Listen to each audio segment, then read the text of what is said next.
Hello everyone, in this video I am going to talk about VPC Endpoint.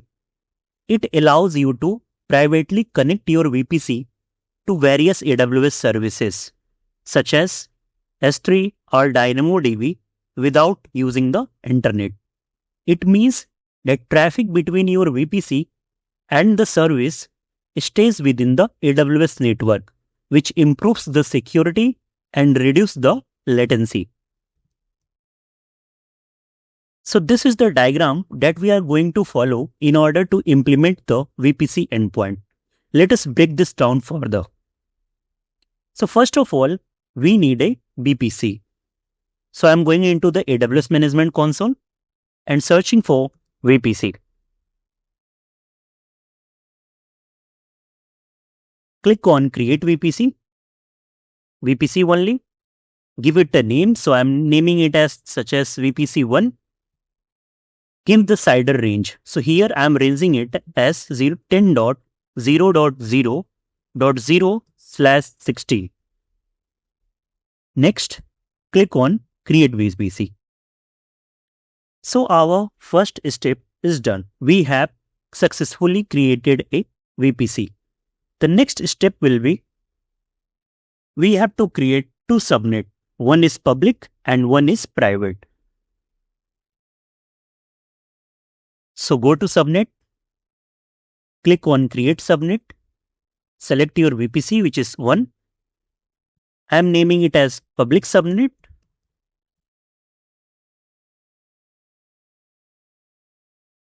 Then your CIDR range here, so I am naming it as 10.0.0/24. It means we have 256 IP allocated to the public subnet. Next, I am going to create the private subnet. So click on add new subnet. Name it as private subnet. Now you have to give it the range. So I am ranging at 10.0.1.0/24. Now click on create subnet. So this is how we implement our second step, which means creating the public and private subnet. Once this step is done, the next step that we have to do is we have to create an internet gateway for the public subnet. So what I will do, I will go to the internet gateway and click on create internet gateway. Here I am naming it as public IZ. Click on create internet gateway. Next thing is I have to attach it to the VPC. So click on attach. Select the VPC1 and attach the internet gateway. The next thing that I have to do is create a route table. So go to the route table, click on create route table and name it as public route table. Select the VPC here, click on create route table. Once this thing is done, you have to associate the subnet. So click on subnet association, edit and select here the public subnet. The next thing that you have to do is you have to edit the route table and inform that internet gateway is connected to it. So here in the routes, click on edit routes, add route anywhere and select the internet gateway and click on save changes. Once this thing is done, the next step that you have to follow is you have to create something called as NAT gateway so that in your private subnet, whenever the internet is required for downloading any software in private subnet, we can use the NAT gateway. So for that, what I'm going to do, I'm going to create a NAT gateway. So click on NAT gateway, create NAT gateway, name it as NAT01, select the subnet here. So I'm choosing it for public subnet. Connectivity type will be public and the IP you can allocate here is click on allocate elastic IP. Next, click on create NAT gateway. Once this thing is done, now you have to inform your private subnet that you have NAT enabled. So go to the root route table and create something called as private route here. Select the VPC, click on create route, associate the subnet here,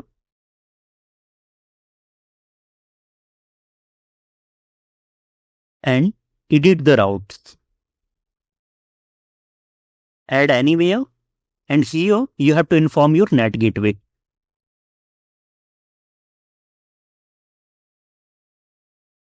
Once you have implemented this step, the next thing that you have to do is something called as EC2 instance. So you have to create two EC2, one in public and another one in private. So I'm going search here EC2. And click on instance running. Click on launch instance. Name it as public EC2. AMI that I'm going to select here is Ubuntu. Instance type is t2.micro. Keep your login you can create here. So let me name it as VPC Endpoint. In the network settings, you have to edit. By default, it has selected the default VPC, so I am to change it to the VPC 1. Public subnet, and here you have to enable your public IP because this public subnet is connected to the internet. In the security group, you have to add one more port here, which is the HTTP port. Source type is anywhere. Now in the advanced detail, what you have to do? You have to paste the content of the user data. So this thing is available in the description. You can check it out. Here what we are doing? Here we are showing the host name and the IP address of the public subnet. So once it is done, you have to click on launch instance.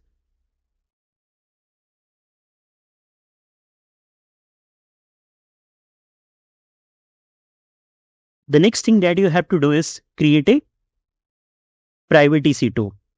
So here I am creating a private EC2. What you have to do here? Ubuntu. Next thing, keep your login. You can select the previous key pair that we have created. So VPC endpoint. In the network setting, select the VPC. And here you have to select private subnet. Now you don't want to expose it to public, so make it at disable. Rest leave as everything. Now click on launch instance. So this is how we create two subnet, one in public and one in private. So this is how you create two EC2 instances, one in public and one in private. The next step you can see it here that we need a VPC endpoint. So what I will do, I will create a VPC endpoint here. So go to the route table. Now here you have endpoint. So click on endpoint. Click on create endpoint. Give your endpoint a name. So I'm naming it as endpoint. Here, select the service category as AWS service. Next thing, what you have to do? You have to select your service. For example, I am selecting the service as, let us say, S3. So I'm searching as S3 and select the gateway one. So here, currently I am in US East 1 region. So I'm selecting it as .com US East 1.S3. Once it is done, you have to select your VPC also. So here I'm selecting my VPC. Then you have to select your route table. So here what you have to do, here I want to attach it to my private route table. So what I will do, I will just click on private route table. Once it is done, you have to click on create endpoint. Now here I have created the endpoint. So the next thing that you have to do is you have to log in into the public EC2 here. So what I will do, I'll select the public EC2 and click on connect. Now open CMD here. Now what is the thing that you have to do is, first of all, you have to write here WSL. If you don't have installed WSL in your system, what do you have to do? WSL -- install. Once it is installed, what do you have to do? You have to open WSL in the CMD.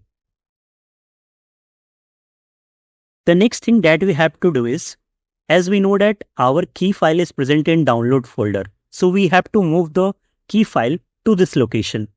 So for that, we have to use this command. So you have to use the move command. Now click on enter.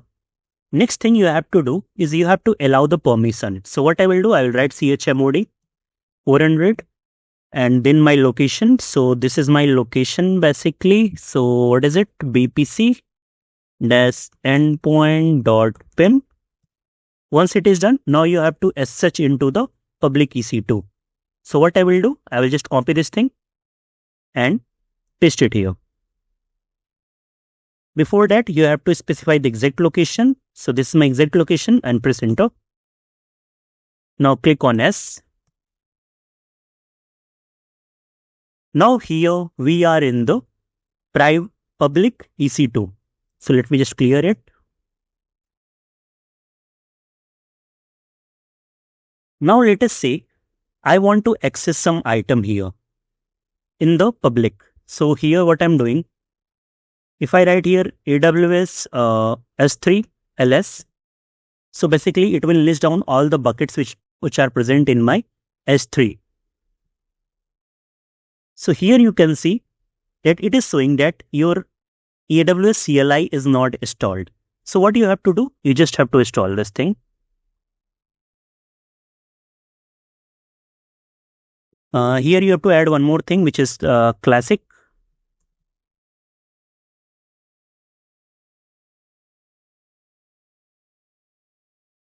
Now it is installing AWS CLI in my public EC2. Once it is done, you have to run this command AWS S3LS.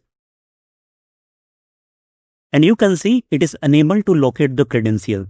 So the next step that you have to do is go to the IAM and create your access key. So what I am going here, I am searching here IAM.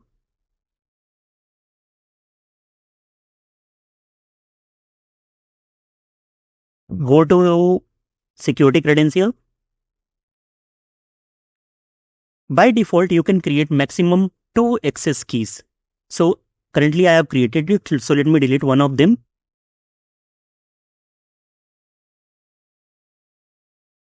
Yeah.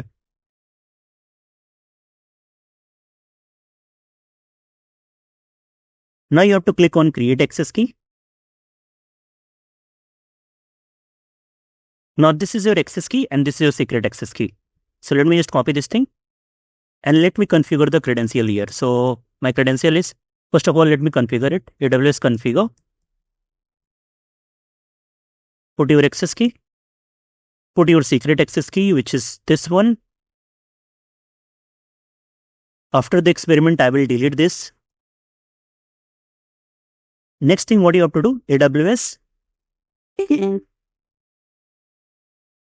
S3 LS. So here we can see all the buckets which are present in my S3 folder. Next thing that I have to do is to do the same thing in the private EC2.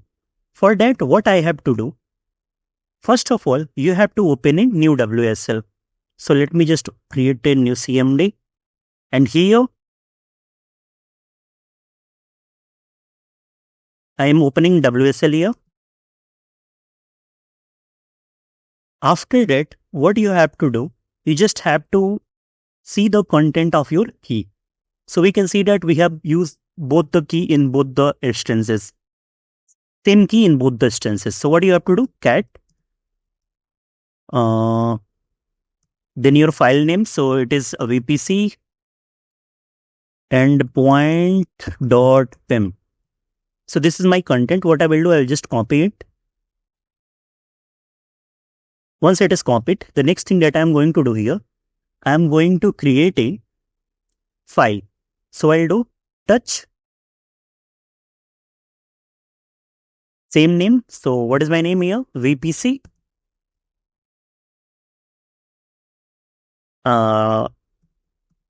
endpoint.pim. Next thing what I have to do, I have to go vi. Basically, I'm opening the file and pasting the content into it. So vi VPC endpoint.pim. This is open. Just paste the content. Once it is pasted, what you have to do? Just press enter.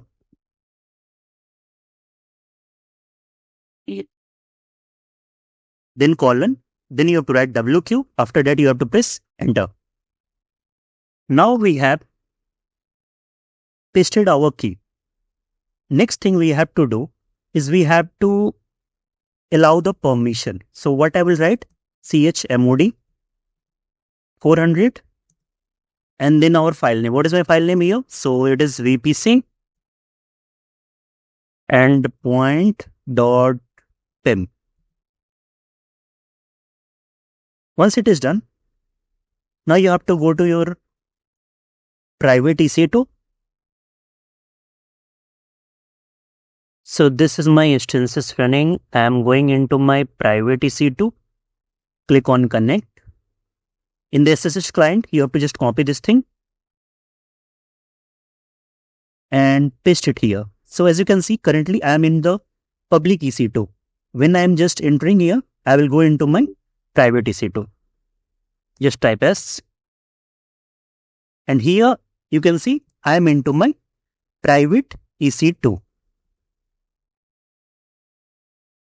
Now we have to follow the same steps that we have followed in public EC2. So here if I try to write AWS S3 LS, so as you can see it is not installed. So what I will do, I will just copy this thing and I will install the AWS CLI here. Install the classic version. You can see earlier we have created a NAT gateway. So it is very important to create the NAT gateway because in the private EC2, you need an internet connection to download the AWS CLI software. So that's why we have created the NAT gateway.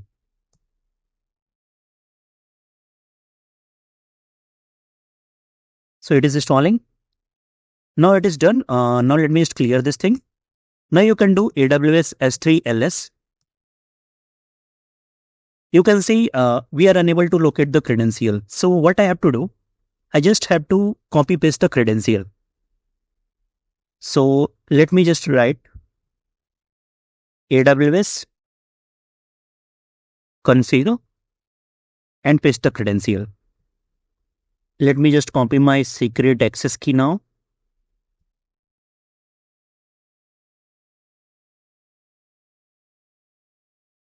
Okay, I think, okay. Let me just verify, is it right or not? Okay, it's right. Now what I have to do, I have to do the S3 LS to list down all the files present in the S3 bucket. So I'll do AWS S3 LS. So here we can see all the contents which are present in my S3 bucket. If we don't have enable VPC endpoint, it is pretty hard for us to see this content. So that's why we have created VPC endpoint. It helps us to privately connect with our AWS services, such as S3. So in this video, we learn about how to do the demo of VPC endpoint. If you like it, you can subscribe.